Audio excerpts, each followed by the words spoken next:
એટલે અંસારીનો દીકરો જુઓ એની માને એક્ટિવા ચલાવતા શીખવાડી દીધું છે. અત્યારે અંસારી એકલી એક્ટિવા લઈને જાય છે અને તું આખો દિવસ ઘરમાં નવરો બેસી રહ્યો છું. પણ એમ નહીં કે 5 મિનિટ માને એક્ટિવા ચલાવતા શીખવાડીએ, પણ તમને ક્યાં માની રહ્યા આવો છો? અલ્યા પણ મમ્મી તારે એક્ટિવા ચલાવતા શીખવું જ કેમ? તારે ક્યાંક આવું જવું હોય તો મને કે હું તાર જોડે આવીશ. એટલે આખી જિંદગી મારે તમારા બાપા પૈસા બચ કરવાના એમ? એવું નથી મમ્મી. જો મમ્મી આ એક્સિલેટર છે, આને તું આમ આપ ને એટલે ગાડી આગળ જાય. અને પાછળ જવા દેવી હોય તો?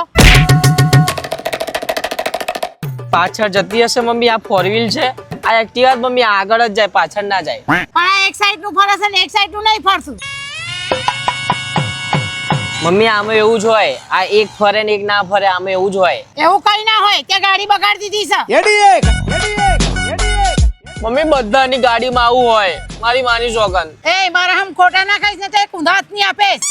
જો મમ્મી આને સાઈડ લાઈટ કહેવાય. જો તારે જમણી સાઈડ વરવું હોય તો જમણી સાઈડ ની સાઈડ બતાવવાની, ડાબી સાઈડ વરવું હોય તો ડાબી સાઈડ ની સાઈડ બતાવવાની. અને આમાં ભૂલ નહીં કરવાની હો, કેમ કે 99% લેડીઝ આમ જ ભૂલ કરતી હોય છે.